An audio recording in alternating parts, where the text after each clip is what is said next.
ಇವಾಗ ಆಲ್ರೆಡಿ ನಮ್ಮ ದೇಶದಲ್ಲಿ ಹೆಣ್ಣು ಮಕ್ಕಳಿಗೆ ರಕ್ಷಣೆ ಇಲ್ಲ.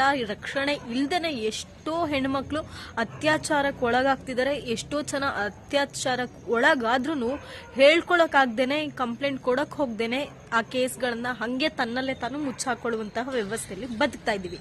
ಆದ್ರೆ ಇತ್ತೀಚಿನ ದಿನಗಳಲ್ಲಿ ಇನ್ನೂ ಒಂದಷ್ಟು ಕೆಟ್ಟ ತೀರ್ಪುಗಳನ್ನ ಕೊಡೋದ್ರ ಮುಖಾಂತರ ಎಲ್ಲೋ ಇನ್ನೊಂದಷ್ಟು ಅಹಿತಕರ ಘಟನೆಗಳು ಹೆಚ್ಚಾಗೋದಕ್ಕೆ ಕೋರ್ಟ್ಗಳು ಅನುಮತಿ ನೀಡ್ತಾ ಇದ್ದೇವೆ ಅನ್ಸ್ಲಿಕ್ಕೆ ಶುರು ಆಗತ್ತೆ. ಯಾಕೆ ಮಾತು ಹೇಳ್ತಾ ಇರೋದು ಅಂದ್ರೆ, ಛತ್ತೀಸ್ಗಢಲ್ಲಿರುವಂತಹ ಹೈಕೋರ್ಟ್ ಏನ್ ತೀರ್ಪನ್ನ ಕೊಡತ್ತೆ ಅಂದ್ರೆ, ಏನು ಅಂದ್ರೆ ಹೆಣ್ಮಕ್ಳಾಗಿರ್ಬೋದು ಅಥವಾ ಗಂಡ್ಮಕ್ಳ ಅಂದ್ರೆ ಏನು ಅತ್ಯಾಚಾರ ರೂಪದಲ್ಲಿ ಆ ವೀರ್ಯ ಅನ್ನೋದು ಏನು ಹೆಣ್ಣು ಮಕ್ಕಳ ದೇಹದ ಒಳಗೆ ಹೋಗಿರಲ್ಲ, ಅಂತಹ ಸಂದರ್ಭದಲ್ಲಿ ಅದು ಅತ್ಯಾಚಾರ ಅಂತ ಪರಿಗಣನೆಗೆ ತಗೊಳ್ಳಿದ್ದಿಲ್ವಂತೆ.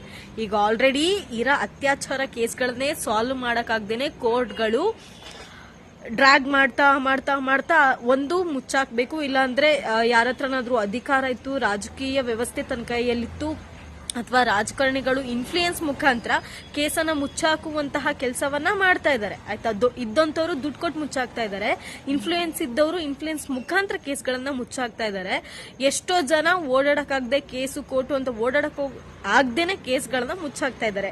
ಅಂತಹ ಸಂದರ್ಭದಲ್ಲಿ ಮತ್ತೆ ಇವಾಗ ಛತ್ತೀಸ್ಗಢ ಕೋರ್ಟು ಯಾವ ಗಂಡಸಿನ ಒಂದು ವೀರ್ಯಾಣು ಅನ್ನೋದು ಹೆಣ್ಣುಡುಗಿಯ ಅಥವಾ ಹೆಂಗಸಿನ ದೇಹದೊಳಗೆ ಹೋಗಲ್ಲ, ಅಂತ ಸಂದರ್ಭದಲ್ಲಿ ಅತ್ಯಾಚಾರ ಅನ್ನೋದನ್ನ ಕನ್ಸಿಡರ್ ಮಾಡಲ್ಲ ಅಂತ ಹೇಳ್ತಾರೆ.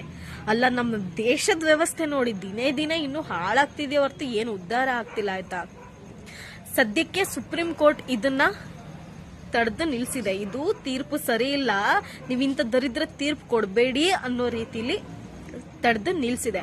ಆದ್ರೆ ನೋಡಿ ಎಂತೆಂತ ತೀರ್ಪುಗಳನ್ನ ಕೊಡ್ತಾರೆ ಅಂತಂದ್ರೆ, ಆಲ್ರೆಡಿ ಹೆಣ್ಣು ಮಕ್ಕಳಿಗೆ ರಕ್ಷಣೆ ಇಲ್ಲದೆ ಇರುವಂತಹ ಸಂದರ್ಭದಲ್ಲಿ ಕೋರ್ಟ್ಗಳು ಪ್ರೊಟೆಕ್ಟ್ ಮಾಡೋ ಬದಲು ಇಂಥ ದರಿದ್ರ ತೀರ್ಪುಗಳನ್ನ ಕೊಟ್ಟು ಹೆಣ್ಣು ಮಕ್ಕಳನ್ನ ಇನ್ನೂ ಕೆಟ್ಟದಾಗಿ ನಡೆಸ್ಕೊಳ್ಳುವಂತಹ ವ್ಯವಸ್ಥೆಗೆ ದೂಡ್ತಾ ಇದ್ದಾವೆ ಅಂದ್ರೆ ತಪ್ಪಾಗಲ್ಲ.